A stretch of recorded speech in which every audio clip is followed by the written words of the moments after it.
So ayun, what's up guys, for today's video may unbox tayong another solar charge controller na PWM. So ito yung ito yung replacement natin dito sa nasulog natin na POWMR MPPT 25 amps na solar charge controller.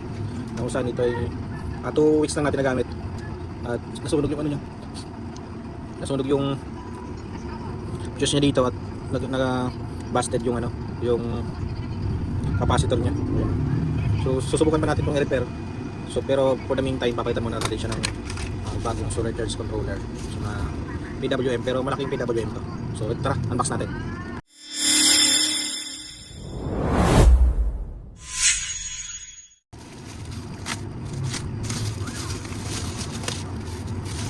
Okay, so bali ito yung ano natin, solar charge controller. Ito, so ito yung laman niya. Ayan, pagbukas natin, ito yung bubunga niya. So malaki siya. Ayan.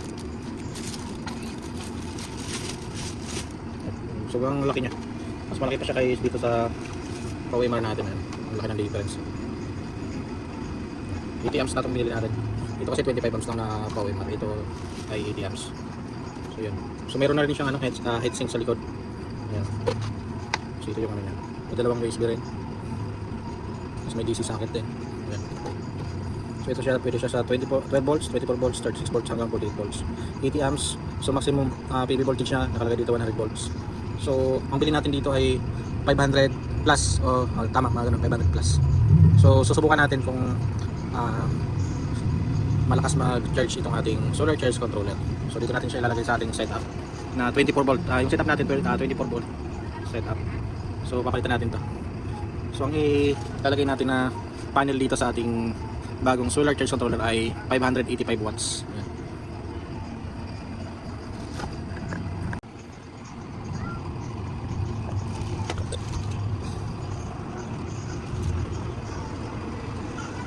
So tara, let's install natin.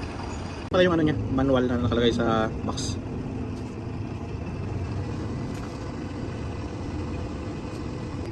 Okay, so ngayon na-install na natin tong ano natin, solar charge controller na MPPT nakalagay pero alam ko PWM itong solar charge controller na ito. So yan. So tingnan na lang natin kung malakas sa charging itong ating nabiling solar charge controller. So yung setup natin 24 volt setup. Ito 24 volt. Pero meron din tayong 12 volt setup ito. So para sa ilaw natin. Ito yung battery niya. Ito yung battery niya na gel type na shining. So ito naman yung sana natin. 24 volt setup na 12.8 100 Ah na gen type power. Dalawa.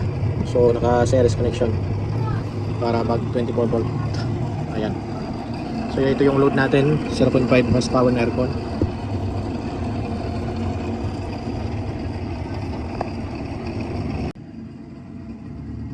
Okay, ngayon so alas 9 ng umaga, ito yung harvest natin, 9.9 amps. Ang panel natin dito 585 watts. So yun, tingnan natin sa pagkapag mainit na mainit talaga. Ayan, update na lang ako dito ulit. Yun, thank you for watching.